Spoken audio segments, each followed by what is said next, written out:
to the Digitone tutorial. You know, with the Digitone, I think the best place to get started is to probably get you guys familiar with the data structure. Now, on page 16 in the manual, it has this kind of diagram which shows you how the data structure of the Digitone works. I just want to walk through it because I think to have a good grounding of what we're going to go through here, it's important to understand how projects work and what they are and what the sounds are in the sound pool. I know at least when I was getting started with this thing, it confused the hell out of me. I want to remove that confusion for you so we're all on the same page here. So you can see in the Digitone here, under this little gear menu here, I can get into the settings.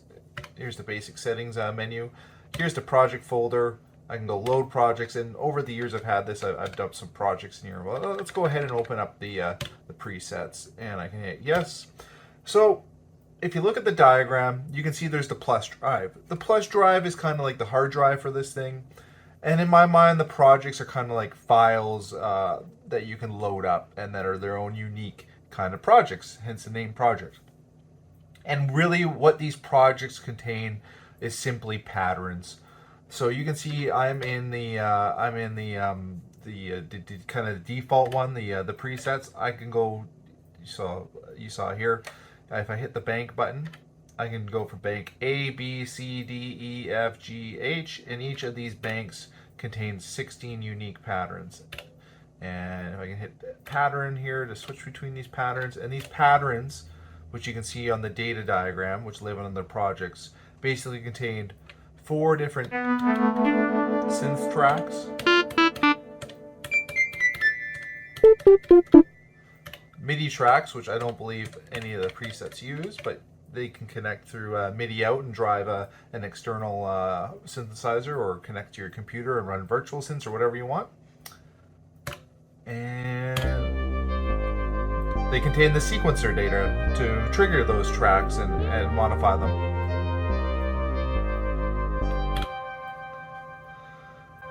All right, so you understand now what the plus drive is. That is the hard drive. Projects contain 8 different banks, 8 banks of 16 patterns. And beyond the patterns, the only thing else that lives in a project is the sound pool. Now, this really confused me when I was getting started with this device. It's like, what is the sound pool? What are sounds? And I'm hoping to break this down for you right now. Essentially, sounds are patches. So when you hear me say sound or patch, they're the same thing. And you can see I can double click on any of these tracks and I can bring up the whole sounds that are on this thing, and I can filter them by tags. For example, if I want a kick drum, I can go in here and say yes, and I can get a bunch of kick drums. Or if I need a lead, I can find a lead tag, and then so you get the idea, right? These are sounds or patches, pretty universal across synthesizers. But what the hell is the sound pool? Well, the sound pool is unique to each project. So for those sounds I just showed you, you can save up to 120 of them into the project's sound pool. It's unique to each project. And where the sound pool is handy is, let's just find an empty pattern in here, and I'll demonstrate it to you so you can understand this. Let's load up the bank. I'm assuming, yep, this final bank looks to have some empty patterns. So you can hear this is kind of the bass sound of the Digitone. And if I go, and I'll explain this more as we go through, I just want to show you what the sound pool is. So if I go into to record, if I twist this knob, you can see that it's loaded. I'll switch my hands here. See, it's loaded up of a whole bunch of different sounds, right? And this is the sound pool for this project. It is preloaded with a whole bunch of sounds. So let's see, here's a slap bass, right? So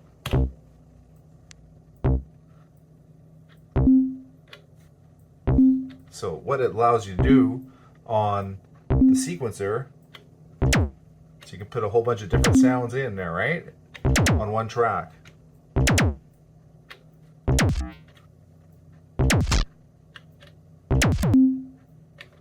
It sounds like garbage, but I'm just demonstrating how it works.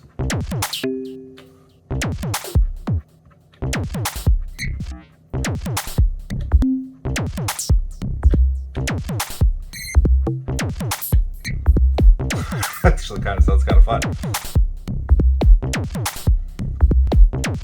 But you can see on this track here, which sounds like this, I'm able to load in a whole bunch of patches into one track, which is great for making a drum track on here and not having to use up 4 different tracks to make just a one drum loop. You can throw a whole bunch of different sounds on one track and get this.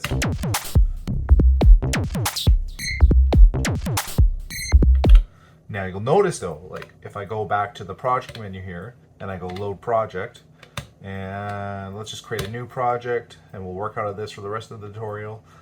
We can save presets. I'm going to hit no because I don't really want to mess with anything, even though I kind of did like that drum loop. Maybe I will save it because we can always copy and paste that. Maybe I'll show you how that works a little bit later.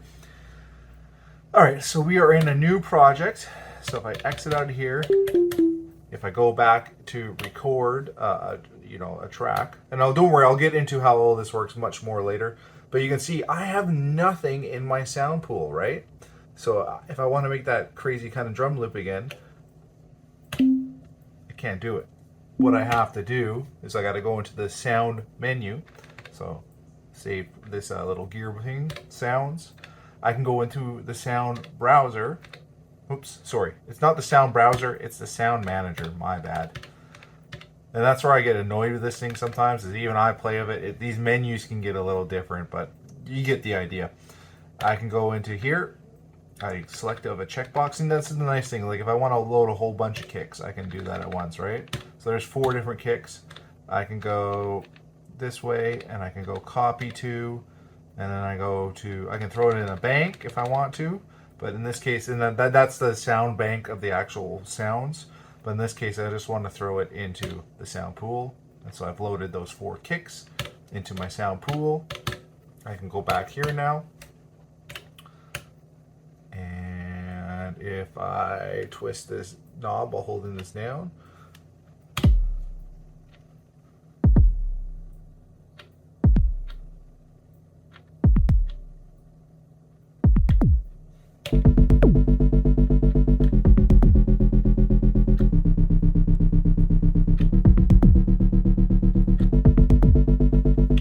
there you go. So I hope that explains the data structure, because that will make everything else as we go through this tutorial make a hell of a lot more sense. You see so just to go over it, to sum it up again, we'll look at the diagram. Plus drive is your hard drive. Under the hard drive, you have multiple projects. Each project contains patterns, which are broken up across 8 different banks. And those projects also contain the sound pool. The sound patches themselves are saved universally across the whole plus drive, and I'll show you how to make a patch and save it later. But those when you make a new patch or a new sound and save it to the sound drive or to the plus drive, they're usable across all your projects. It's only the sound pool, which are basically references to sounds that are unique to each project. Hopefully that makes sense.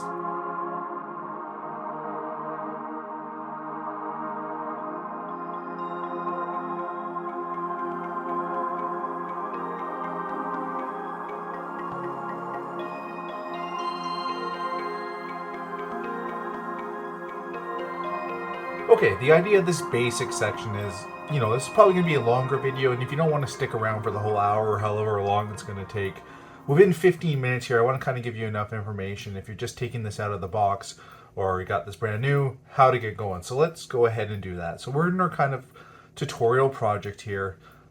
Basics wise, we covered the data structure, but of course, like I showed you before, within the project, you have 8 different banks. And within each of those banks, you have up to 16 patterns you can write into. So you can see here, I'm in bank A, and I just moved to pattern 2. Now within these patterns, you have 8 tracks. 4 what they call synth tracks that use the FM engine on board. There's 1, 2, 3, and 4. And also you have 4 MIDI tracks, which I'll cover in the section following this, which can be used to hook into things like a Volca FM or what other synthesizer you have, or you can hook this up to your computer and control, virtual synths with these. So you got lots of options here. For this basic section, we're going to stick with the synth tracks. So how do you use these synth tracks? Well, you can see I'm in track 1 now, and it's got this basic sound. And right now, all the tracks have the same sound, which is okay. So if you want to quickly shift the sound and you want to do some preset diving, you just double tap on one of the tracks, and you can get the whole preset list, or the whole patch list. And if you want to preview them, you can go through this way. But you can, and if you want to skip through the banks, you just like you're going through patterns, you can select the different banks.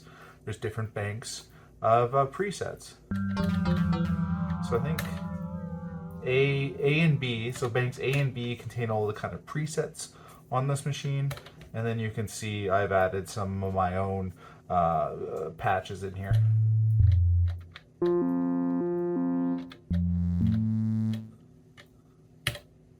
And a lot of these banks are empty, and I've kind of tended to put all my sounds that I made, you know, a couple of them are snuck on the C, but most of them I've put into this final bank 8 or H. Anyway, so you don't need to hear all my own sounds. Some of them are good, some of them are quite garbage. Anyways, and then once you're happy with the sound, let's see if we can find a fun one here. Kind of like this one. We'll hit yes, and then you can see I've loaded that patch into 1. Now I'm not going to go get into any of the sound design on this. We're going to cover that in more depth later. Like I said, we're just going with the basics. So you can go into these other ones and load up, you know, beyond, you know, skimping through all these different banks. You can also use, so if I hit the left arrow here, I can go to this filter list, and like you saw in the first section, I can use these tags to kind of find the sound I'm looking for. So I got a kind of fun little sound. Well, in this bank there's only one percussion, so I can go to bank 1 here, and let's search. It's already searching for percussions. So you can search them by bank like this. And let's see. Let's try this one. A kick, right? Alright, so let's just keep it there. Yeah, I'm not going to go into the other banks. We'll get into it a bit more later. But, you know, for example, there's a couple ways to record. You can hit this record and kind of just hammer them in that way.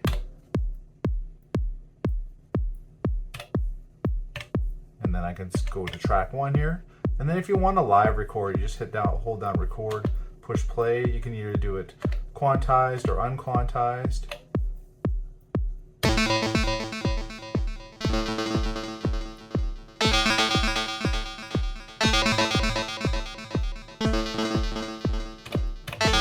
Turn that off, you just hit record twice.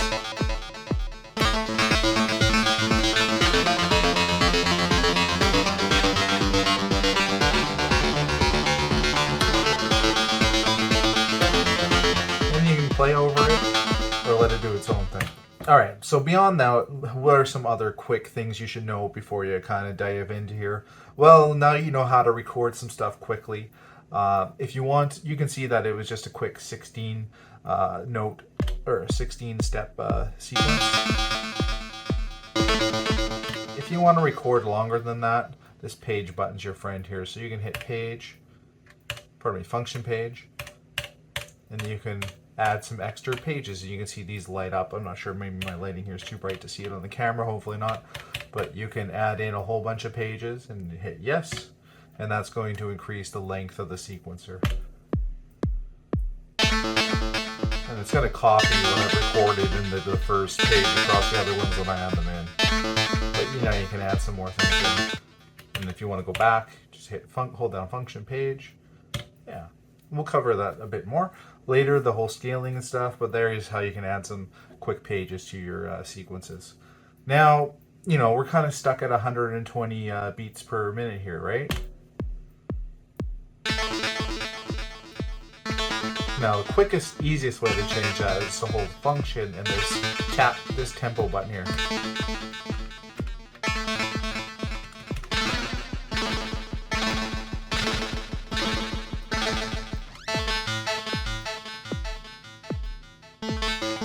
So that's the easiest way to change the tempo. If you need to dial it down to something specific, you can actually hit the tempo button and you can control it, not with that one, pardon me.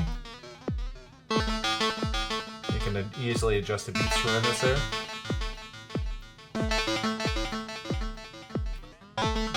And if you hold down the encoder while you turn it, and this works for everything, you can adjust it at larger intervals, whereas if I don't hold it down, it's much more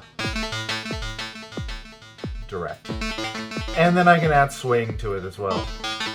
Now, you also might want to use the metronome instead of putting kind of a bass kick drum in there to get the timing. If you want to take advantage of the metronome, you can enable it by holding function and pattern. And this you can see right now, if I push play, and let's just disable here. Here's another thing. If you want to mute a track quickly, just hold function and the track. You can see it turns red, and now the kick drum, and I'll mute the kick drum, and I can mute the cyberpunk sound as well. And so you can just hear the metronome. You're going, there's no metronome, we'll have to activate it here. And you can hear it there. I can change the time signature of it if I wanted to. And I can also add pre-roll bars. So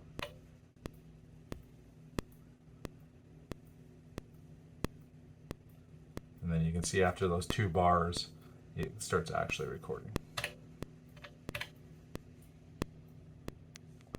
And you might not hear that too well, so you can adjust the volume of it here. Or if it's too loud and obnoxious, you can also turn it down to your own preferences. So that's the metronome. We'll turn it off for now. And we hit yes, or pardon me, no, to back out of there. Beyond the metronome, you can hear that I'll unmute the cyberpunk sound, and I'll unmute the kick drum too, just in case we want to hear it later. Right now, this sound is using, pardon me, an arpeggiator to come up with that kind of jumpy sound. If I turn the arpeggiator off, which is function, this musical notes here, you can tell if it's on or off with that light there. On.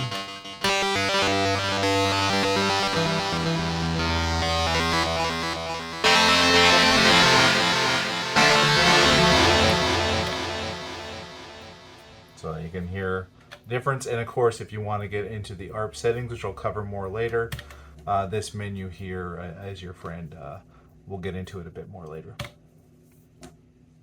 FX, which we'll cover more later. Let's just go back to a regular sound here to get kind of a better idea what's going on. Plain sound, no FX.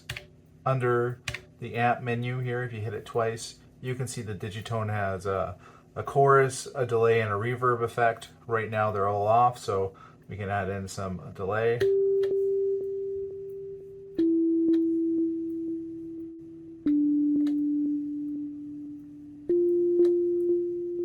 Added some chorus on top of that. Let's just turn off the delay to get a better idea of how that sounds.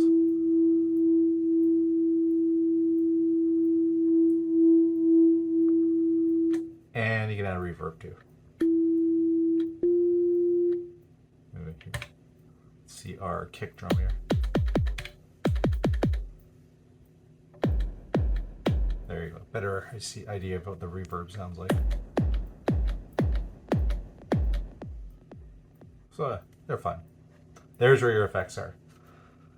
The new really cool feature I love about this that was just released with the most recent update is they've added a ton of stuff to this keyboard section. Previously, you had pretty limited scales you could pick from, and they've really, with the most recent update, really have added a ton of scales. And this is great if you're not like a great keyboard player like myself. You can really dial in a scale and sound a lot better than you are, because you can see as I switch through these scales, the lights on the keyboard trig buttons down here light up, and if I do something outside of the scale, you don't hear anything, or otherwise I can play within the scale without actually knowing it.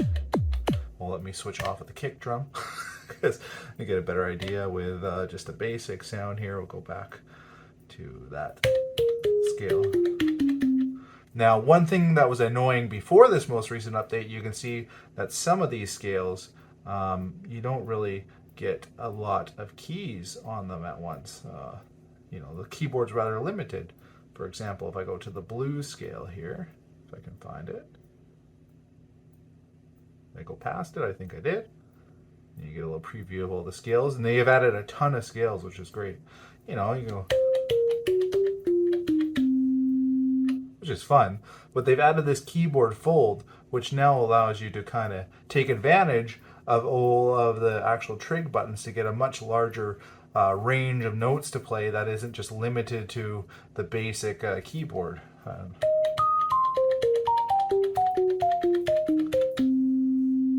So you can see within the limited 16 trig keys, you get 16 different notes on the one scale you can play now, versus before this update, you had like 8. Let's see if I can count properly. 1, 2, 3, 4, 5, 6, 7, 7, right? Where now I have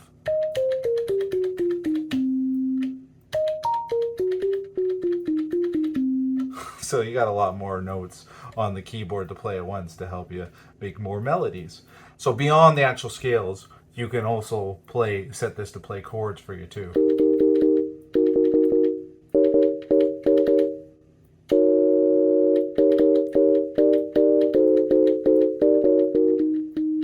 Which is great. So you can really let the technology do the musical theory for you and be a numbskull like me and sound way better than you actually are.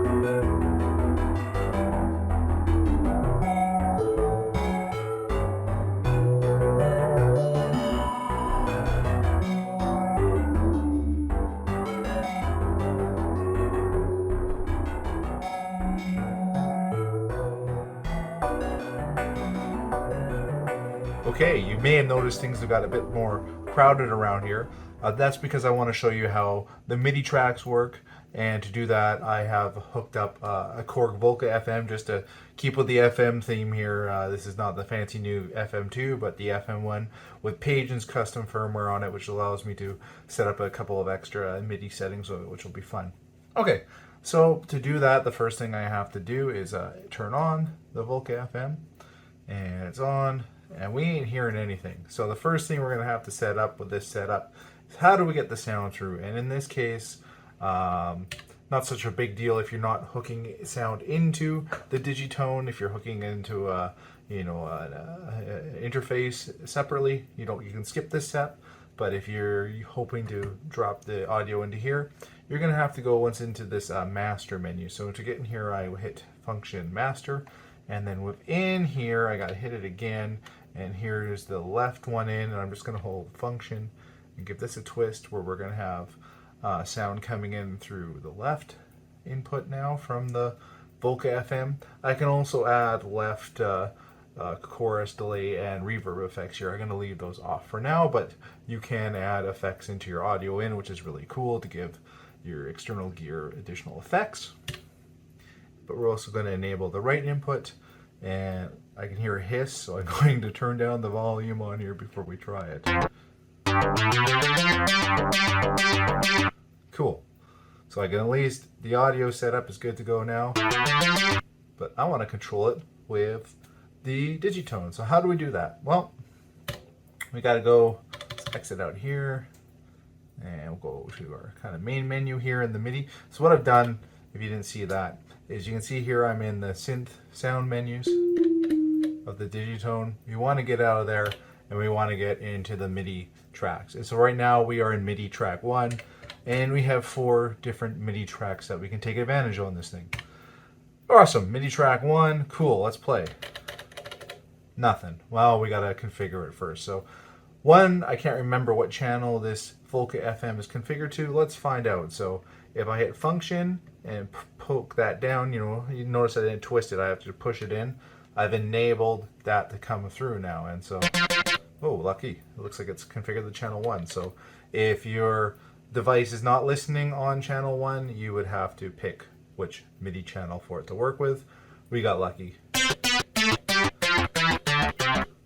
Now, some of these other ones that you can take advantage of. So we're going to get in the CC configuration here, the advanced configuration of it, but it gives you kind of predetermined ones. These are the ones I've recorded myself that I want to set up, but you can see in here the bank. Let's see if it works. So it doesn't seem to be doing anything on the FM, so that's okay. We'll disable that one. What about this one? So nothing. What about the program? Oh, cool. So the program is what we need to work with, and you can see now I am able to change the patches on the FM via the Digitone. What else do we have? Pitch bend. Let's see if it works. Fun. All right, that's cool. It works. And what is it? Attack, aftertouch. Mod wheel. And what is this? Breath controller. Well, I don't think the Volca FM has a breath controller, but the mod wheel is doing stuff. Doesn't seem like the aftertouch is doing anything, but cool. So you can see without using anything, because what I'm going to get to next is basically you have also 8 custom CC values you can control. So, but it comes with 8 kind of standard ones that work across most MIDI devices. So that's what we were doing there. Here, these two guys work in tandem. So under this amp page is a CC select on the MIDI track, but the amp button, you can configure what these 8 knobs here are going to actually control. And that's why I made these notes here, because I want to set them up to 41 to control the velocity, 44 to control the carrier attack, 45 to control the carrier decay, 88 to load the patch. We're not going to need that one, so I'm going to replace that with 46 to control the LFO rate, because we can now control the patch with, remember, the main menu here with the program setting there. So that's freed up one of our custom ones, so that's nice.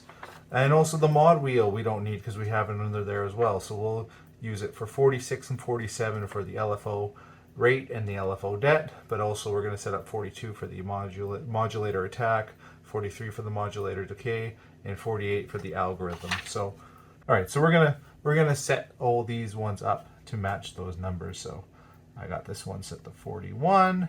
We're gonna set this one to 44, which is the carrier attack. 45 for the carrier decay. And 88 was the patch, but we're gonna set it to 46 for the LFO rate.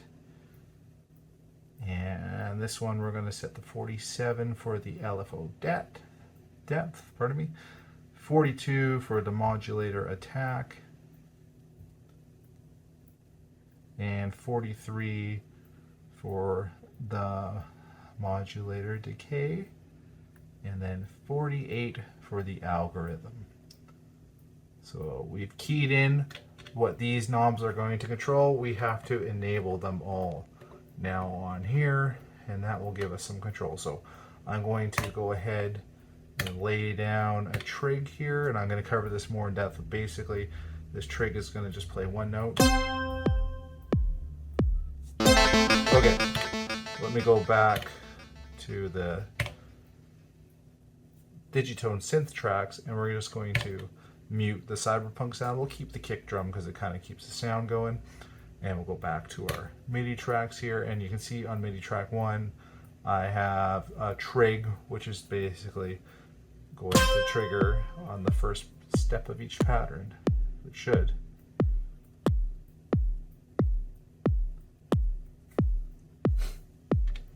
That's interesting. What the heck happened? All right. I think these things are causing us some trouble.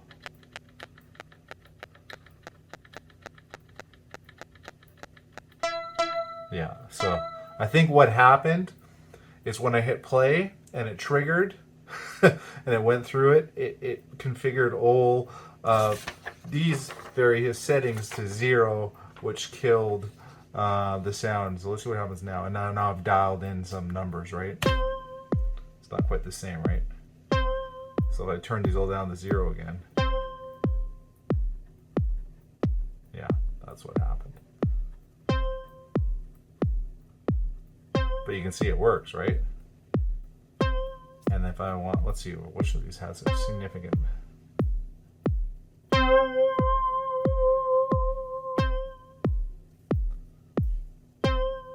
Let's record a bunch of trigs on here. And what we'll do now is we'll hit the live record.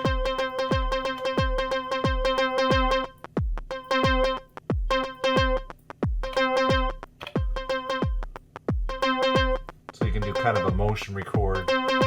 It's going to record all those value changes onto the trigs.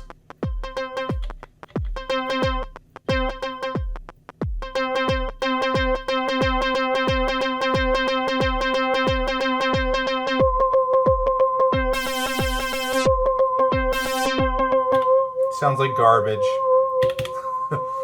Alright. Volca FM. Stop it. There you go. So you get the idea.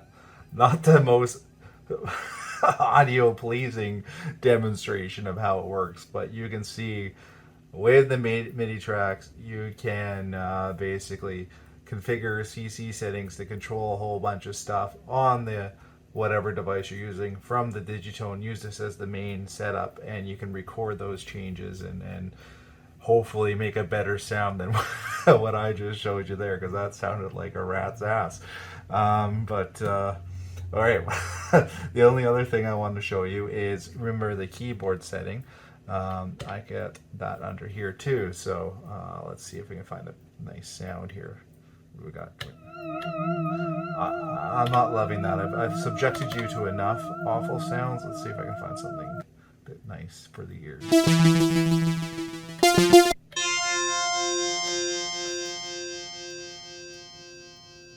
Cool. We'll go with this. And you know, the same keyboard options I showed you before are available here. So you can use this to, you know, push chords to your MIDI devices.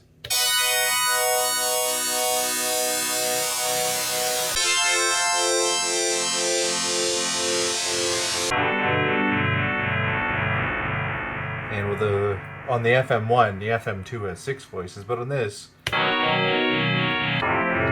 switching between the chords is quite sudden. So let's maybe see if we can polish over that with, if we go back into our mixer here, let's add some reverb and delay to kind of see if we can mask those, and maybe even there's chorus on here, but we won't mess with that for now. We got a chorus on here, so we'll use that, and we'll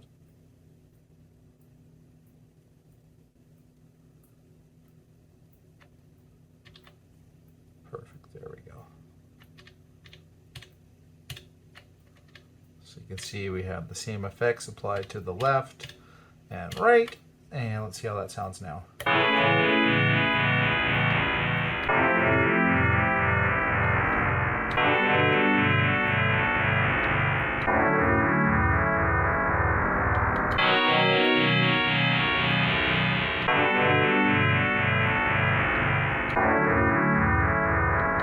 Better, but the other thing we can take advantage of is we have LFOs we can apply to the MIDI tracks as well.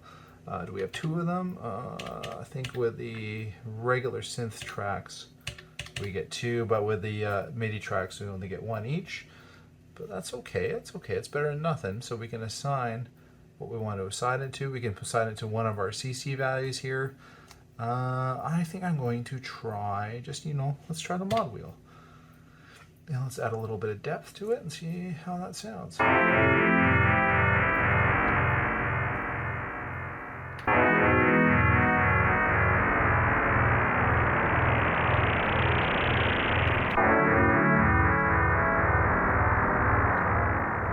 much going on there. What was CC1? The velocity? Let's try the carrier decay, because that seemed to be quite significant before, which I think was CC value 3. Let's see.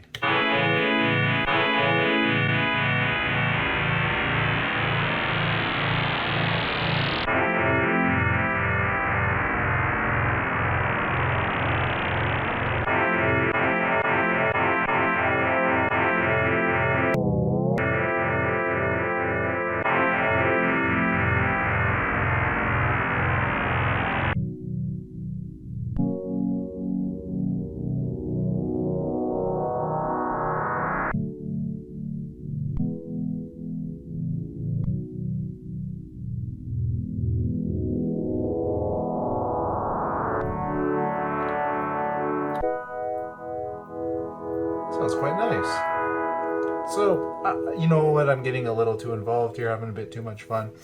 But that's how the MIDI tracks on this guy work. You know, which, you know, something that you can't really with the Volca FM, you know, be there. You can, but you get a lot more out of this little device using something like this on top of it to control it. And you can do all this in a DAW and whatnot too, but let alone the synth tracks on this thing being pretty powerful and fun. This kind of MIDI interface really lets you do a lot of interesting stuff with this, especially now that song mode has been added on top of this. And with other synths that have, you know, patches and that you can switch the patches around, you know, you can do a lot with this thing, and it's really my favorite synth, not just because I like FM, not just because I love the sequencer, but these little things on top of it that I still haven't really, now that song mode is enabled on with the most recent update, I'm really going to dive into this more. I was going to use this kind of as my main hardware setup and try to make some more of my own music on this. But I got no excuse now. Everything that I was saying was holding me back before, or that I thought was holding me back, which really wasn't.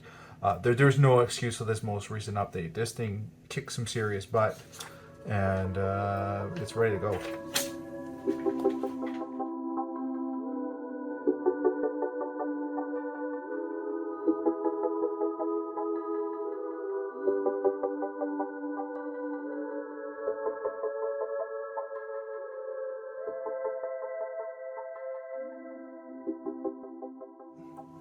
Hello, it is now time to dig into the sequencer of the Digitone. Now the Digitone gives you 3 different ways to record into the sequencer.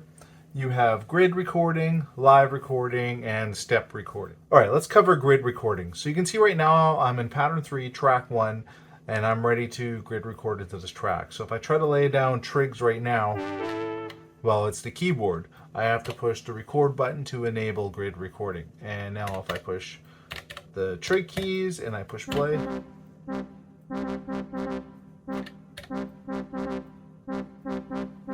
you can see I'm able to lay down trigs, which trigger the notes and start laying them into the sequencer. That's how you can put them in, and you can see if I touch them again, I can easily remove them, and you can go nuts all day to find however you want to lay them in there to make the sound the way you want to. The other thing to cover, though, is trig locks, or locks. So you can notice if I hold down function and push it, it turns yellow. Now these yellow places aren't actually going to lay a note. What I can do on these locks is I can modify basically any part of the synth settings, the sound settings that I want to make to change it on that step only, right? So now step 5 is going to sound much different than all the other steps, which won't make a difference right now because I don't think there's a trig on there to.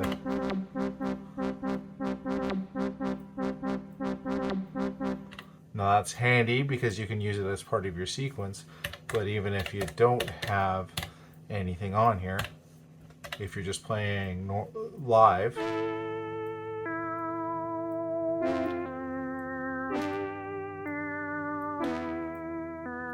you can actually use these locks to kind of change the sound as you play it. So 1, it can be used for the sequence, and 2, it can actually be used for the actual sound design as well to really make a really kind of crazy sound. So keep that in mind. Not only is it handy for the sequencer, that if you want to make a really wild sound that's fluctuating and has kind of motion, keep those locks in mind because they are super handy for that as well. And they can be super dangerous to make nice fart sounds like that. Alright, so that covers trigs and trig locks. You can see now it's all gone. The only other thing to cover with a trig lock is if I lay one down here and say I go in here and I mess with the level. Let's say I'm like, oh, I don't want to do that anymore. I just push the encoder down and it will set it back to the default sound of the sound itself. All right, so that's the basics of grid mode.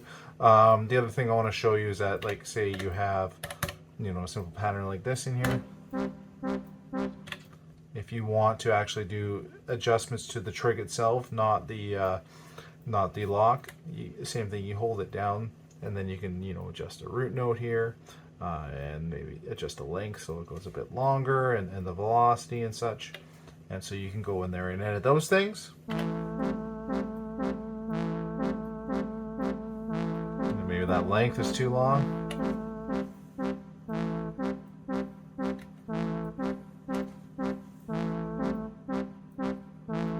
And there you go. So one thing that this device doesn't technically have is a retrigger. That's one of the nice things about the Digitact is that it has retriggers, so you can go into the trig and push down and set up a whole bunch of the retrigger stuff. And this one, there is no retrigger, but you can kind of fake it a little bit. So here's a simple.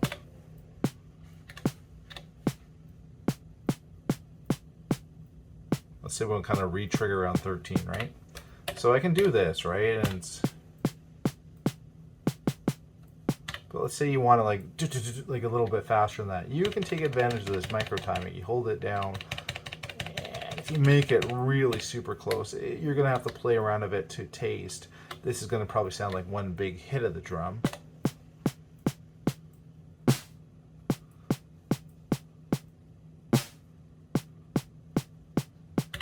So you get that. But if I still keep it rather tight, but give it a little bit of space, it's going to sound like a retrig.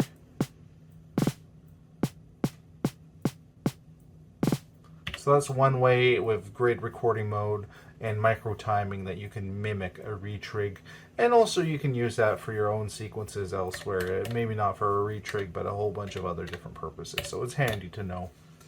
Alright, so you saw the basic grid recording. Let me show you a track note method for laying in trig. So you may notice with this method, it's great for laying a single note.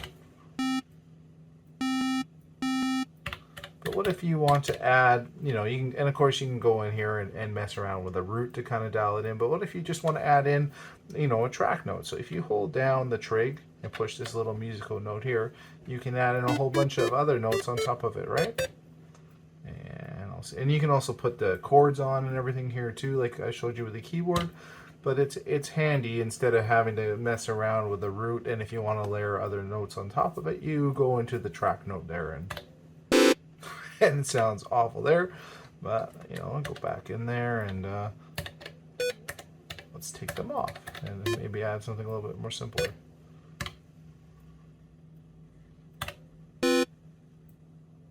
And so you can see you can either manually put in the keys yourself, or I can turn chord mode on here and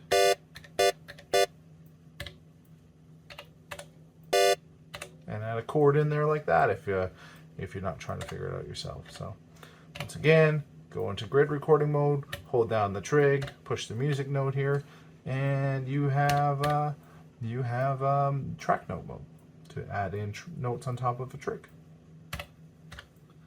All right, last part of grid recording is I'm going to show you quick note. So it's another way to layer in a bunch of notes on a single trig. So you can add the trig in, and once that you're in there, you can go in here and push up or down, and you can go ahead and pick a key on the keyboard here.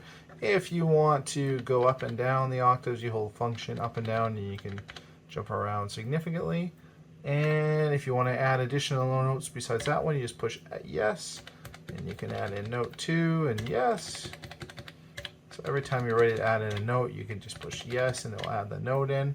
And then if you want to take notes away, you can just hit no, and you can go to your other notes. I don't find this as nice as the other track note method, but yes, this is another way that you can quickly add in more than just the root value into the trig, and to get multiple notes on one trig. So use whatever you find easiest, and those are your kind of basic options for grid recording. So maybe grid recording isn't your thing, and you're into live recording. Well, we got you covered here. First thing I'm going to do is I'm going to go beyond the one page of recording to give myself some room to lay something down. So I'm just going to hit the page button here a couple times and set up a longer 64-step sequence. And there's two ways to do live recording. I hit down record and hit play. You can see it's quantized. If I hit it again, I can record unquantized. So if you suck at your timing like I do, you maybe want to do quantized, or for the demonstration here, I'm going to go unquantized just so you can hear it dialed in.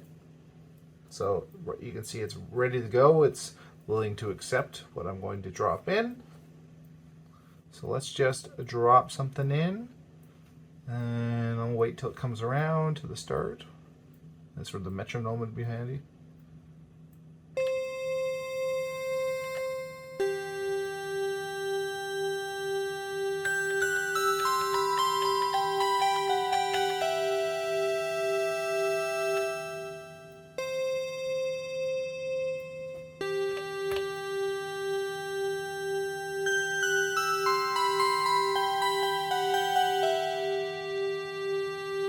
So I screwed it up a bit because I got it on the end, and that's where your lead in with the metronome helps with the live recording, which I showed a bit earlier.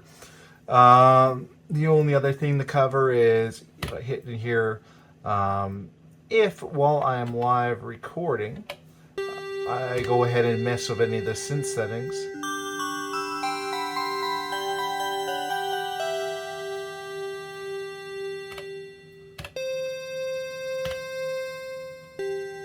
You're going to notice as I'm tweaking the dials while it's in live recording, it's going to go ahead and help me and automatically drop in all those parameter locks into the sequencer for me. So you can add the parameter locks in manually like I showed you in the grid recording, or you can go ahead and throw them in live recording. So that might be, if you're just trying to get a general feeling of something, maybe just live record. If you're actually trying to get something very scientific and on each step, grid recorder is your friend for those parameter locks. Let's go ahead and clear this out. So click, an easy way is to just hit function clear here, and now the track is gone. If you accidentally do that and you're like, oh crap, there goes my sequence, just do it again. It will undo it and it'll come back. So in this case, we want to clear it out because I want to show you step recording. All right, so we have covered live, we have covered grid. The final kind of recording to cover here is the step recording. So to do step recording, similar to live, but instead of hitting play, you hit stop, and you can either do standard or jump. So let's start with standard. When you're in standard, you go ahead and hit function, and you can see we are, first thing to do is to pick which step you want to start on. And in this case, I'm going to actually, before I go crazy, I'm going to just make it a simple 16-step pattern so I don't have to jump through 64 different steps. And we'll say start on 1, but for some reason if you wanted to start on 13, be my guest. But we'll start on 1, and then when I want to lay in a note, we'll just do a simple go up and down the scale here. So cool, go into 2.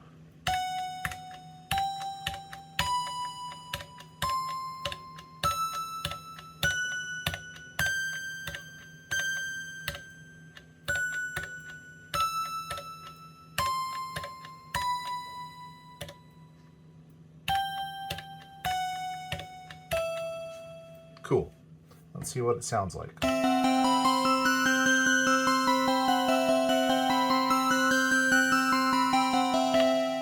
So there you go.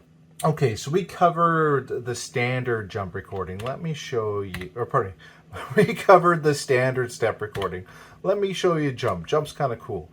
Why jump is cool? Well, it's easier to throw it in, so you can see I'm set up to start recording on 1. I can just start, let's get us a cool scale to play around with here. Let's pick one at random, cool. Let's hit function, and I can start, let me fold the keyboard over 2, that will help as well. There we go. Let's start laying in some notes. You're going, why is it jumping between those two so fast? I'm going to show you in a sec. Not great, right? So let's clear that out. What I need to show you is that by using the length option when you're in this setting here, let's make sure jump. And so I go here. You can see the length is a full 16th or full note. But if I want to change it to a 16th note, that's going to advance it one step, right? And let's take 2 here, and we'll make it an 8th. And you can see when it's an 8th, it's taking up 2 slots. And for 4 here, let's make it a 4th, and you can see it's jumping ahead. And then for our next one, make it a half. And maybe for this one, drop it back down to a 16th. So with jump mode and playing around the length, you can have it fill in the length automatically and take up the amount of slots automatically. So it's not like you can split it up a little bit.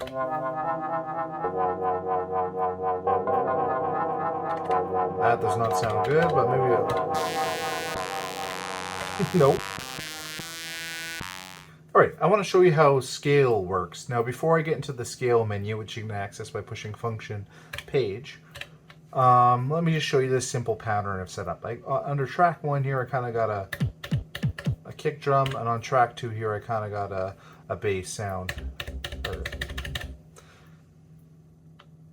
So let's hear what that sounds like. Meet the kick drum. There's your bass. There's your kick. Very simple 16-step pattern. Now, within the scale menu, if I hit play again, if I want to adjust this from a 16-step sequence, I can adjust this 1 step at a time here using knob E, or if I want to quickly just add additional 16-step pages, I can push the page button. Back to 16. Now the scale lets you speed it up, playback of the pattern, or slow it down.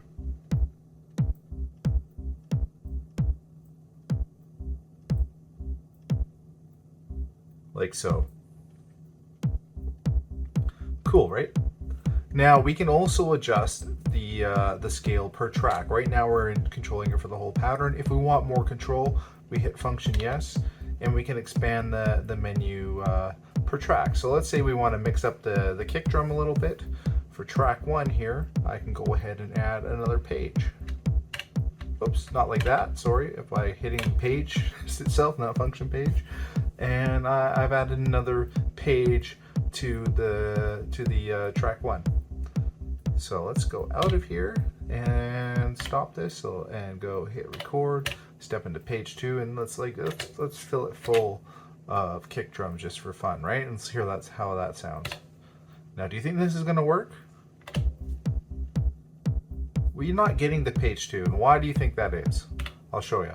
So if we go back to our scale menu, yes, we have set up track 1 to have a 32 step length, but our master length of the pattern is at this point only 16 steps. So it is restarting the pattern after 16 steps of playing. If we crank that up to 32, we're going to get our extra. It's going to be, before the pattern restarts, it's going to hit page 2 of track 1 now.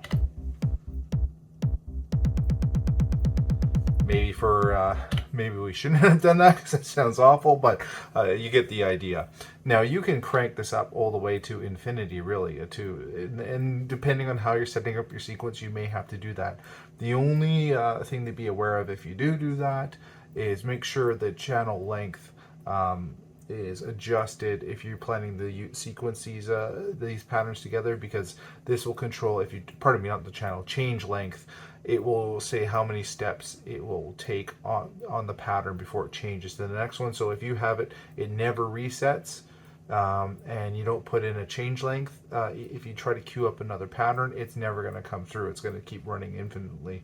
Not a big deal if you have this length set to what you expect it to, but if you're doing something funky here where you have this expanded out, you're probably going to add in a change length to normal kind of step amount that you would expect it to play before it switches to the next pattern. Hopefully that makes sense, but that's how scaling works. Now we covered this before earlier in the tutorial, but I'm just going to show how the sound locks work, because you may have skipped through that if you're already familiar with how the data structure on this machine works. We will cover it quickly though. So under track 1 here, I have my simple kick drum. I'm just going to mute the bass sound. Pretty simple, right? What if we want to spice this up? What if we want some more drums? But we don't want to take another track up, because, for example, for this pattern I'm working on, in 3 I've added some pad sounds. Oops, let's not code them in.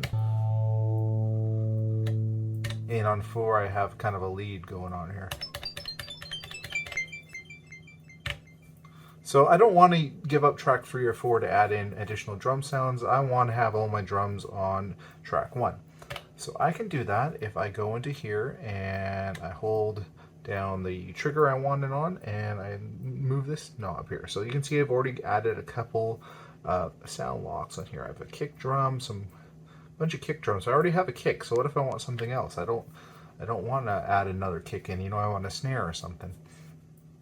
What I need to go, so I got to go in here. I got to go to my sounds menu. I got to go to my sound manager. I'm going to filter it on snare drums. And I get my snares here, and I can preview if I hit function yes. Maybe not. I thought there was a preview button here, but it's okay. We'll add in a bunch of snares. We'll pick some. Cool. Should be enough. And if I go over here, I can go copy to and sound pool. I got 6 sounds now in my sound pool. Cool. So, and if I go back to here now, in the trig menu, go to this trig here, a garbage snare. Oops. Yeah, because I've loaded in the level, I set that to be 5, and now it's got these snares in here. Let's hear that's what it sounds like now. Not great, but let's try a different one. Nope. Maybe.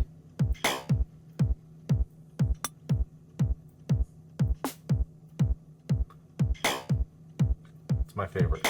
Now the only problem with this is, like, for this patch I loaded in one of the bass drum sounds and or pardon me, one of the kick drum sounds, and I adjusted it slightly. I can't, in the sound pool, you're just loading the patch in as is. I can't go into the sound pool and make adjustments. Sure, I can make new sounds and load them into the sound pool, but once they're in the sound pool, you're stuck with however they sound. So you have some limitations there, but not really, because you can make the sound however you sound like and load it in your sound pool and use it in these sequences. So that's how you get sounds into your sound pool, and that's how you can use a sound lock to add it into your sequence, to add more than one sound into a track.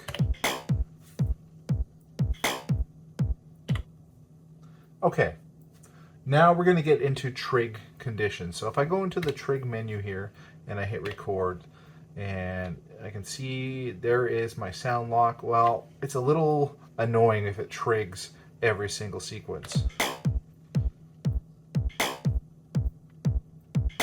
I want to put some conditions on how that is triggered.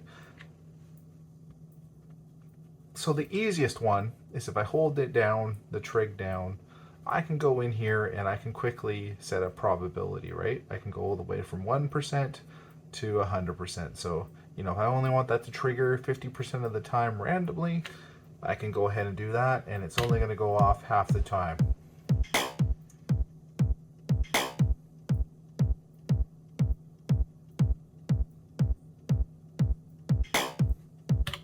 But maybe you want more control over just simple random probability, and the Digitone sequencer does give that to you. So let's go through step by step what controls we have here. And for example, you have fill and not fill.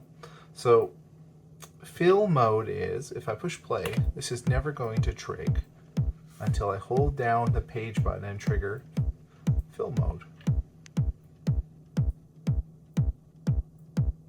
Get out of recording.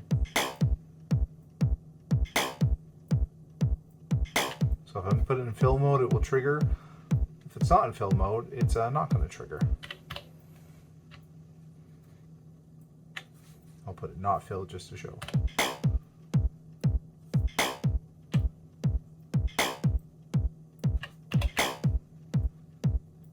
So fill mode's on, it's not playing. The other ones are playing because there's no condition telling them they can play in or out of fill mode. They just play no matter what. So if you look at here, you can see this one says only play if not fill mode. These ones have no condition on them at all. They're just going to trigger no matter what. All right, let's look at pre and not pre. Pre basically means if there's a condition before it that is true, it's going to play. Now these ones don't have any conditions, so they won't impact the pre. But if let's add in one of the just a classic snare. So here's what it sounds like when they just all. So you can hear that the classic snare is going off, but our funky snare isn't because the preconditioner is on there. So let's add a condition where this plays 50% of the time. So what that's going to do now that there's a condition on here, if this is true, this one's going to play. See?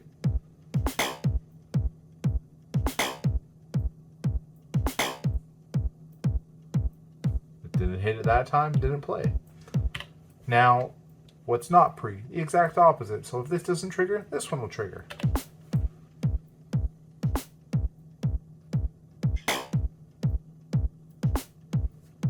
So that's how pre and not pre work. So in this case, I kind of like it when they trigger together. So I'm going to keep it pre. All right, I want to show you now the trig condition called neighbor. And it's a little bit complicated. In fact, I messed it up when I was shooting this through the first time here. So I'm coming back to show you again. It's the exact same functionality as pre and not pre, except it refers to a neighbor track. So for example, let's add, I'm in the bass track right now. Hit play. So I'm gonna add a trig here, right? But I only want that to be triggered through the neighbor condition. So if I go here and I set it to neighbor, that means, so the way the neighbor tracks are set up is for track 2, the neighbor track is track 1. For track 3, the neighbor track is track 2. And for track 4, the neighbor track is track 3. And where I was messing up in my first video is I assumed track 4 would be the neighbor track for track 1. No, track 1 is a neighbor track to itself. So the neighbor and pre-conditions basically act the exact same way on track 1. So just keep that in mind if you're trying to set this up on track 1 and you're going, what the hell? That is why. So that's why we're digging around in track 2 here now. So we've gone in here, we set trig 12 here to be neighbor conditions. So basically, it's not going to be trig 3 because it's a pre. Pre and not pre won't trigger the neighbor. But if track 2 triggers, which has a 50% chance, it will trigger if trig 2 triggers, which has a 50% chance of doing so, on track 2, it will trigger trig 12. Pardon me if I say track and trigger, I keep messing that up. So it won't trigger this time. It's only going to trigger when 2 on track 1 triggers.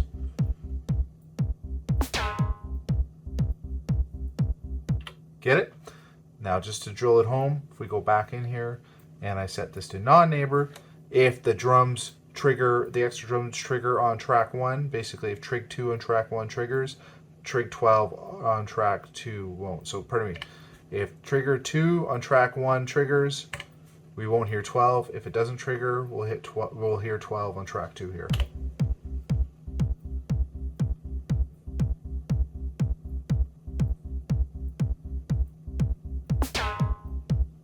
There you go. Hopefully that makes sense. It's a complicated one. Took me a couple of times to go through. So now that we got that down, let's get into something a little bit more simple with the other conditions. Those are the nay, and I would say the and pre are probably the most complicated ones. If you can get those, you're going to be just fine. And if you don't have to worry. That's the nice thing about this box is there's so many different conditions that we're going to finish up with here with the last one. We've shown you how probability works. Basically, there is another one called first. and not first. That means on the first play of the pattern it will trigger. So let's add in a silly sound here on this one through the sound lock menu again. Let's throw in a deep kick. So on the first playthrough of the sequencer, you're going to hear that deep kick on trig 7, and after that you're not going to hear it. It will never trigger again unless we start it again. And of course, the exact opposite is everything but the first.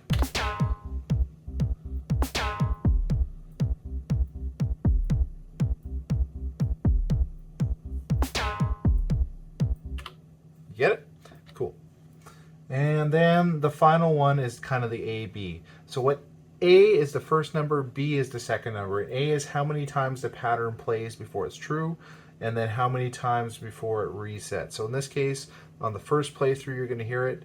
It won't play for the second one, but then it's going to reset. So basically, it would be every play on round one, or pass through one of the sequence, pass through 3, 5 from there on, right?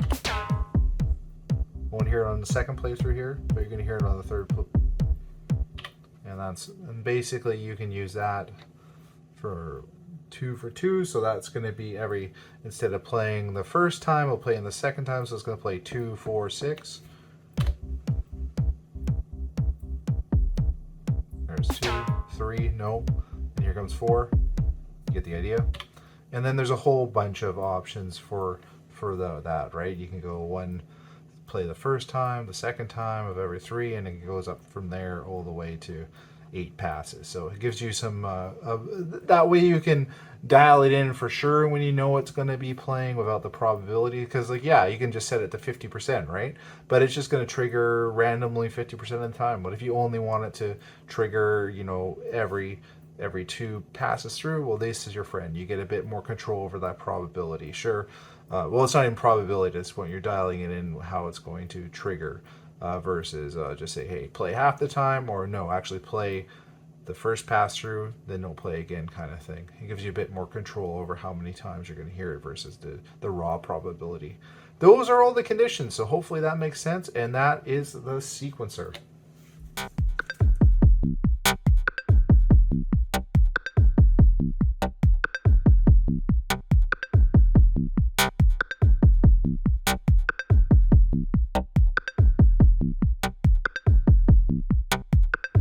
Covered how to use a sequencer, but with this most recent update to the Digitone, it now has song mode.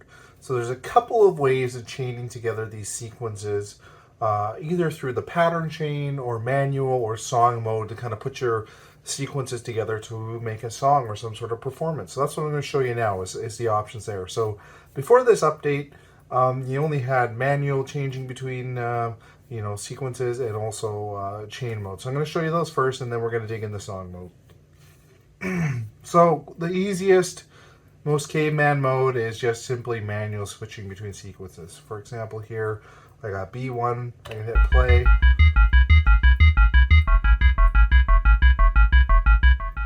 And it's going to keep cycling through B1 until I switch it over, right?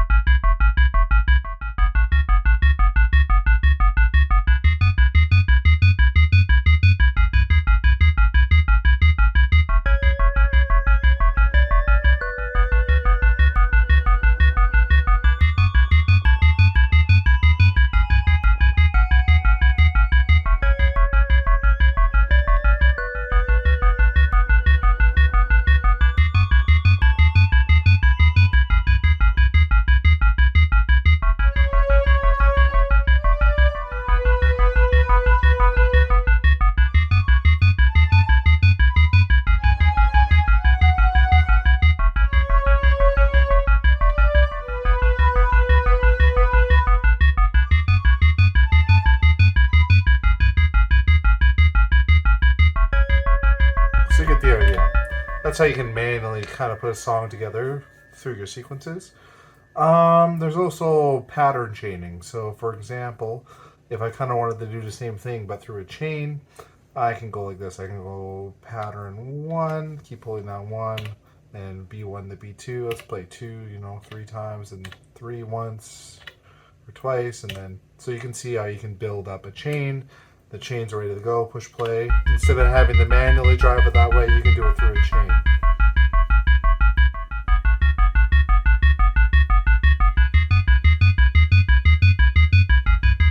You can see I didn't touch anything, and it's switching automatically now through the chain. So this is the more intermediate way of kind of setting up a live performance without having to do it yourself. Now these chains can't be saved though, so once you ditch them, they're gone. That's one of the downsides. Is yes, you could chain, but they're one-use chains. If I try to create another chain or turn the instrument on or off, I'm going to lose this.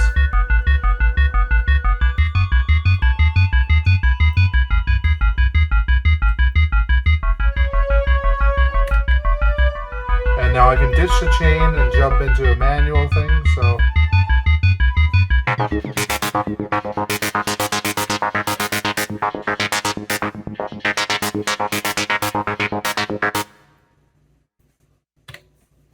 So that's how you can do the chains.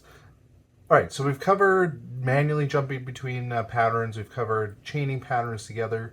Now this update has really added a wonderful tool for really brought this device to a new level, which is the song mode. So to get into the song mode, you just hit this button here and you hit yes, which is going to turn song mode on. And now I played around with this before filming to get the hang of it myself. It's pretty easy once you get used to it. So once you're in song mode, you can hit down to load all your songs. We're going to load our tutorial song. It was already loaded, but that's how you can get to the list there. In here, we can now go to edit. And you can see in here is my song, which I've taken off of those patterns I showed you before. And if you want to add a new step to here, you can hit function down and go in, and you can see here I can call this, there's a whole bunch of things I can add in here to kind of give it a definition of what it is. Intro, you can see there, so we'll just say hey, jam, what the hell. And here I can select the pattern it's in. So I think I had a beat set to C9, which we can play. We'll add to the end of it for fun. And here you can see how many times you want to loop or how many steps you wanted to do for exit. So let's see if I'll do 4 loops and then exit the tempo. And on this one you can also mute tracks, which is handy too, because maybe you want to bring in parts of these patterns in one by one, right? Well, in through here you can go ahead and, you know, put mute settings on each of these tracks too, which is super handy. I didn't for this example, but once you get the hang of it, keep that in mind. That's a very powerful tool too. Yeah, so once you add in all your steps, like I just showed you, at the end you can say, hey, I want it to stop or loop. I kind of like it to stop just to be a song. And let's say here, let's play the song.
So you can see through the song mode, it's very cool because you can set it up to create like a track, an album of songs that you can work on this device. You could also use it as a live performance tool because that was something I crafted in a session in an evening. Maybe I could play that, tune it up a little bit, and play another instrument over top of it, or sing, or whatever I want to do in a live performance. Super powerful tool that has been now added to the Digitone, and I believe to the other Digiboxes, the Syntact and the Digitact. I think it's Digitact. What is it called? Oh my god, not Yeah, it is Digitact. Sorry, pardon. Here, I haven't used it for a while, so I've been heads down in the Digitone the last month here putting this tutorial together, so I forgot the Digitact name. But yeah, song mode, check it out, super cool.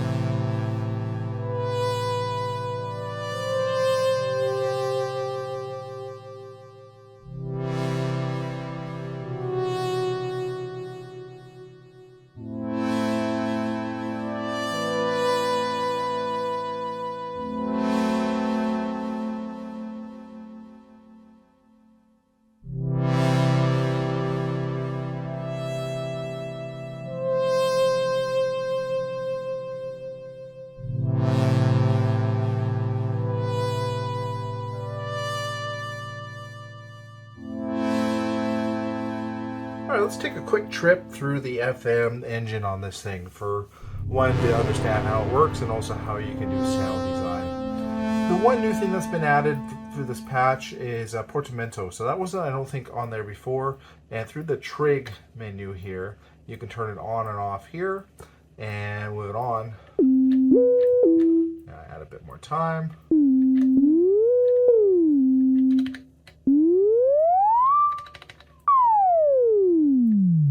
It's a new fun little feature for sound design.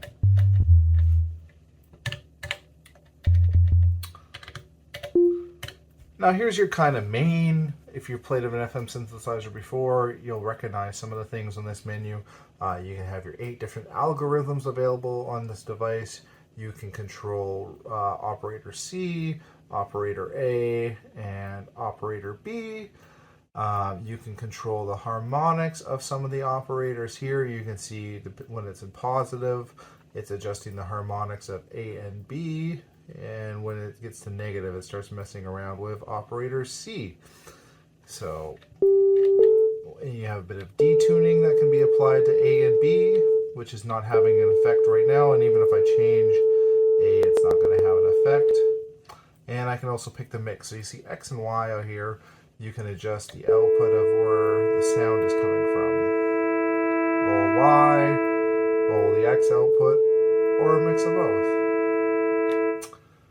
Yeah, and then if you want to get outside of the hard mathematical ratios that are kind of training wheels, so the way FM synthesizer, I'm not an expert, but basically you pick certain ratios to come up with certain sounds, and as long as they're like 1:4, 1:6, or 1:2, you kind of get different tones and whatnot. I'm not an expert, but keeping those ratio in line is kind of how you get to the sounds you want, but sometimes you may want to get outside of those direct hard ratios. If you push Synth 1 again, you can offset these ratios outside of those hard bounds to get to customized sounds that may need to go off that grid to get you where you want to go. It sounds great here, so if you ever make a mistake and you want to just start from scratch, hit the gearbox, clear track sound, yes please, and I got the default sound again. So what I want to show you here on Synth 2 is we're not really playing around with much FM synthesis yet, because we're not letting the operator A or B have any really impact to the sound. So let's dial in some level here where it's actually going to start modulating. The sound is quite different. And now if I play around with A, I'm just going to put the mix in the middle so we can hear them both. A is now having an impact. And this ratio is having much more of an impact.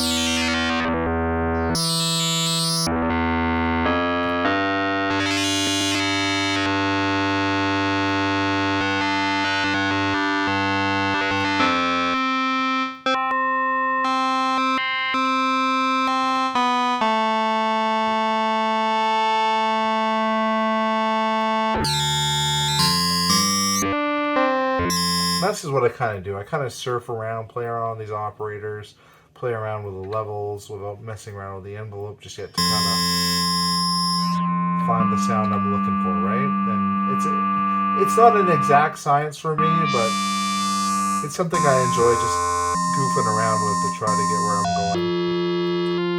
In my mind, what I'm thinking in my head is C is kind of my pitch. I can always kind of rely on C to give me a bit of the pitch I'm looking for, and then I can use A to twist it a little bit, and then this B ratio to me is just like kind of another level of control. And then I can play around with the harmonics to get the sound tone I'm kind of looking for. Detune it if I need to, add some feedback if it's needed. And then if nothing's working for me, switch the algorithm. Apparently none of the algorithms are really working for me right now.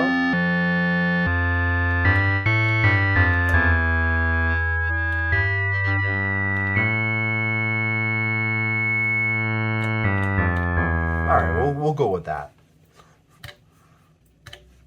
And before we go any further, if you want to turn on the ARP, you can hold function this guy here. And if you want to adjust the ARP, function Synth 1 gets you in the ARP menu, where you can control the length of the notes in the ARP, the range,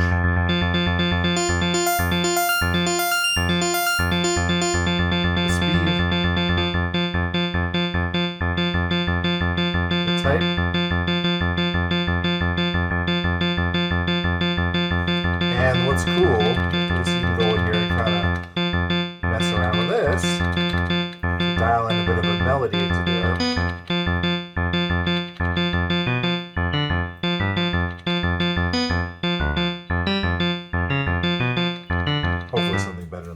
But the ARP menu is quite cool, and I like to use it quite often to just come up with melodies or play around with these sounds. But we'll turn it off for now because it's not seeming to helping us much. Now under this menu, you can control the amount of modulation A provides and the amount of modulation B is providing, and you can also establish envelopes for these as well.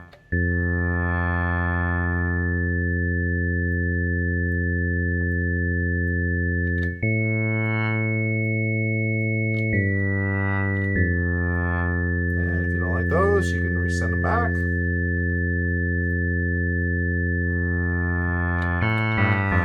And under this menu, you can add a delay before the envelope kicks in. You can add this A trig on, which kind of makes them sustainable. And this guy here impacts how they work with the sequencer, I find. So dial in an envelope here.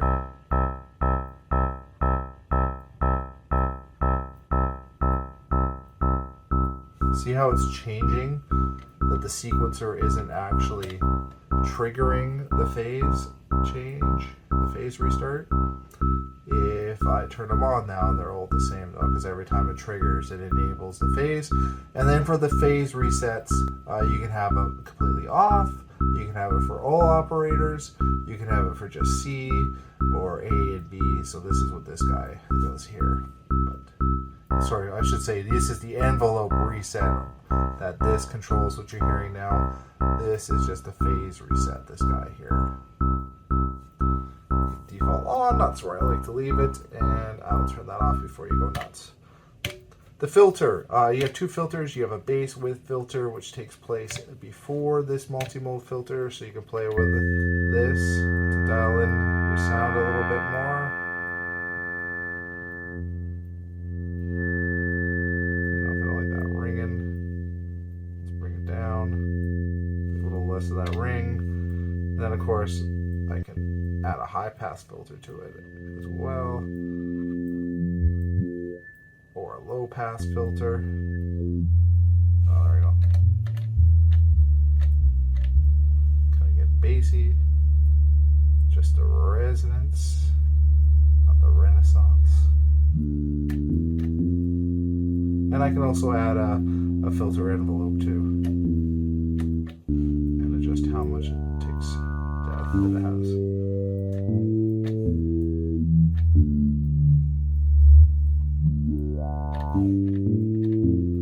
And there's your filter page.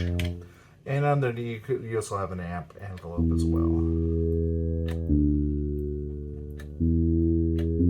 that you can play around with, which has drive. You can pan the sound to the left, all the way to the right, and volume controls here too. Okay, technical difficulties. The second half of that sound, I went through the effects and the LFOs, but something happened with my sound recording and it got desynced and all messed up. So I'm going to try filming again, but we're back to the bass sound here. So where were we? We were about to get into the effects. So if you want to just start applying effects, hitting amp twice will get you into the effects menu-ish here where you can start dialing them in. So if we want some reverb,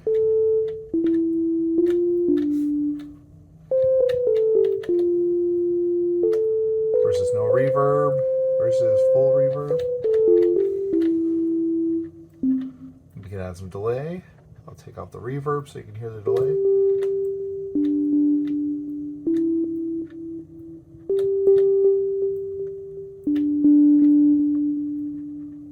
And we can add some chorus too.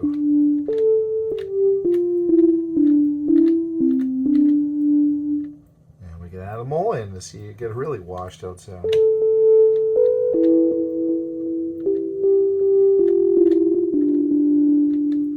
And then if you want to get into the individual controls for these, if you hold down function, this can get you into the delay where you can mess around with the time of the delay. Put ping pong on, increase the width, add some feedback, and how much it impacts the reverb.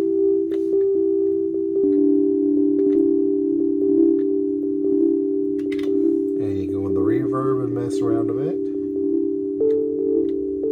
So this is where you can control the effects beyond the simple menu here.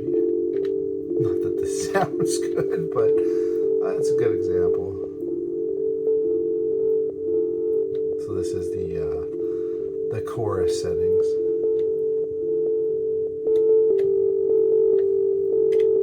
Okay, this is sounding a little all too much. I think it's the delay. I put a bit too much feedback, maybe.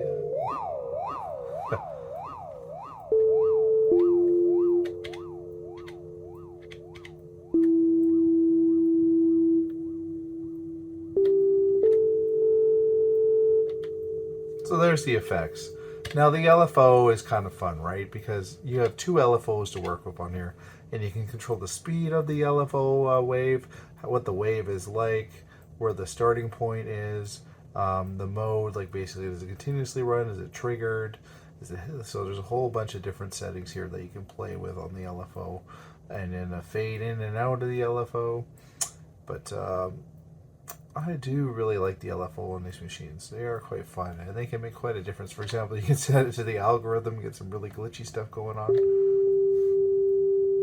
Not so much with the bass sound, because we're going to have to add in some FM modulation for it to really start having much of an effect. There we go. Now that we actually have some FM modulation occurring, the algorithm is going to make quite a difference.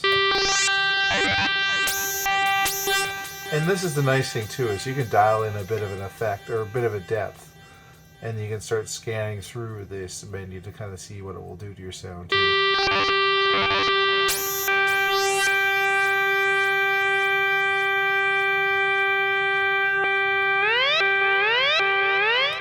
So you go until you find what you want, the LFO effect. Not that you would want that, but there you go. Why not have an effective pitch? Sounds like Donkey Kong Country up in here right now. And then, yeah, there's two of them. So you can either have this effect LFO1 through LFO2, or any of the other things that LFO1 can kind of affect here. So, hey, let's set the chorus end up, because we're using a lot of chorus.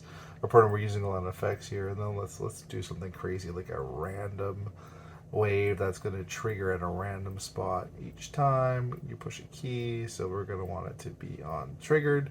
And then, hey, let's slow the speed down to like almost nothing. So it's going to be different every time we push a key.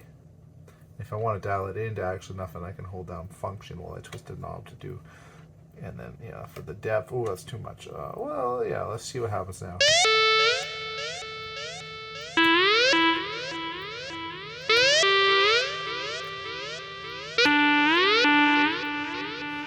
Now, of course, but let's do the delay, Sen. Maybe that will do a bit more.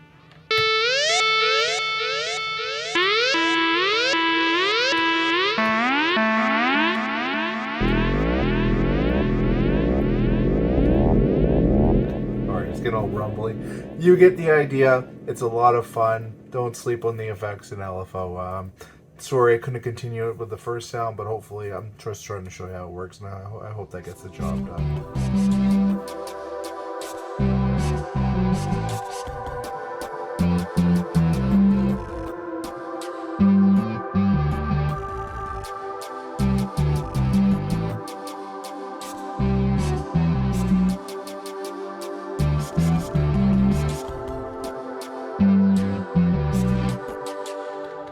Okay, I want to show you MIDI config quickly. I have a video where I set the Digitone and the Digitact up together, and I go into this in much more detail, so I'm really going to just quickly glance through this. If you want a further in-depth dive into these settings, please check out that video.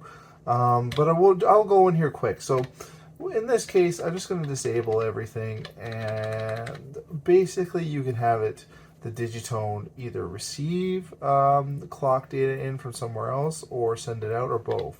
So you just turn these checkboxes on. In this case, I'm planning on hooking this up with some another synthesizer, or maybe two. So, and this would be the main unit. So I'm going to have it send out the clock. I'm not going to have it receive because I'm going to have it in the master for my next experiments here. Transport, same thing. I'm going to have it send. And the program channel, I'm going to have it send to. So in the case where in the other video I had the Digitone just kind of downstream from the Digitact, the Digitact's doing the driving and controlling everything. In this case, I'm going to configure this to be kind of the main guy, and it's going to send out all the messages and whatnot down to the other synthesizers. The port config, I won't go into it too much. I never had to mess around of it too much, but I've just kept the standard settings. But you know, you can set the out port functionality here and the through port functionality if you have to. I've just left it on MIDI and it's been fine, but depending on what you're using, you may have to adjust these. And the same for all these other settings. These are all pretty much default settings. I haven't had to mess around with these much, but it's nice to know if you do need to you know, configure it to work with something else that's maybe requires some configurations here. Check out the port config menu there, and you might find what you're looking for. The channels is much more interesting. Basically, each track has its own channel. So if I'm sending MIDI in from the computer, or what you'll see in the upcoming example where I use Overbridge, I have, you know, MIDI. Pardon me, I have a track 1, 2, and 3, 4 synth track on here, assigned to MIDI channel 1, 2, 3, and 4, and that's how I route some of the tracks out of Reaper into here, when you'll see in the next example. And the MIDI tracks have their own channel as well, 5, 6, 7, 8 for MIDI channel 1, 2, 3, and 4. FX control channel is channel 9, so that's how you can send messages to control the FX coming in. What is interesting here is the auto channel. You're asking, what is auto channel? Basically, whenever I have a MIDI controller device hooked up to this, I'm going to hook it up to the auto channel, which would be 10. Why I do that is basically whatever track is on the screen is what the auto channel is going to control, which is handy when you're navigating around and you want to push keys. You don't have to worry about, oh, hey, let me quickly turn my key step to channel 9 because that's MIDI 4, or hey, wait a minute, I want to go play track 2 now. No, I just keep it on auto channel 10, and then no matter where I jump around in here, it's going to play on that track. So auto channel, very good to know what MIDI channel it is on, and take advantage of that if you're using something like a key step or some other MIDI controller device to control this thing. Right on. So let's quickly jump into Overbridge. To enable Overbridge, you have to install some software on your computer and basically set up the VST within your DAW of choice. But it's a way to use the Digitone as kind of a VST within a DAW. So if you were like me and you like to also work in the directly on the device, but also on a computer, you can take advantage of your Digitone as a virtual instrument as well. And so the first thing you need to do for that is we got to go into the settings, I believe it is in here, system, and then USB config. And then you can see right here the USB is setting for audio and MIDI. So basically I can hook a USB cable in here, connect it to my computer, and just have it, this can be a mixer, right? So I can hook another synth into the left and right inputs, and I can record all that into the computer through USB. It's class compliant, so anything that takes advantage of class compliant audio will be able to just use the USB connection to get that from the Digitone to your computer or to whatever, your phone or whatnot, that if it's class compliant. Otherwise, but if you want to do Overbridge, this is where you have to enable it here, and you can then use this as Overbridge in your MIDI, which pardon me, in your DAW, which I'll show you right now. All right, here we are with the DAW. And now this first attempt I made with the Digitone, you can see how I tried to link it up. I'm going to go with this for most of the demonstration, but before I do so, take a look at this one, because it's a much cleaner setup of what I'm doing in the other one. You know, track 2 here, I have the Digitone VST, and then for that track 2, I'm routing in the MIDI to the Digitone synth tracks in Reaper. So I'm doing the same thing here, just the only difference is track 6 in Reaper is connecting to track 1 in Digitone, and then I have some routing from the other tracks into track 2 and 3 and 4. I just wanted to make that clear. Like, you can set up one VST and then route into it, and that's how I found easiest to set it up here. But what I really actually like the most about the Overbridge is when I was doing the, the synth or the sound design session before this, we had to jump through a bunch of menus to get everything. It's kind of nice in Overbridge how you have everything dedicated to the sound in this one menu, which makes sound design a little bit different when you can see everything at once. It's just another, you're still modifying the same things, but it's nice to have it all in one spot. And I made actually a couple sounds while I was playing around with it, and I found this, if I'm going to use Overbridge in the future, I'll probably use it that way. Hook it up to a MIDI track like this and try to make some new sounds. What I didn't like so much was it was easy to make mistakes, change like the sound for a track, and there was no way to really undo it that I could see. It could be my lack of experience with Overbridge. And then the main FX area, I couldn't find a way to kind of, set it back to default. This may be the error between the user and keyboard, or I screwed that up, but it's probably me, but I don't know. And so I think for my Reaper-based digital music, I'll continue using VSTs. I don't see myself switching to a hybrid approach of using the Overbridge much, but it's nice that it's there. It's a handy little tool, and I'm not going to complain about it. Most hardware synths you buy do not get this level of integration with your DAW. But that's about all I got for you, so I'll leave you with some sounds here of Dragon Force, I think it is, from the Sega Saturn, and appreciate you, as always, stopping by, and hopefully you learned a couple things today. Digitone, it's a hell of an instrument. It's my favorite. If I had to sell everything and keep only one thing, it probably would be the Digitone. Anyways, I'll see you all next time. Hope you have a wonderful day.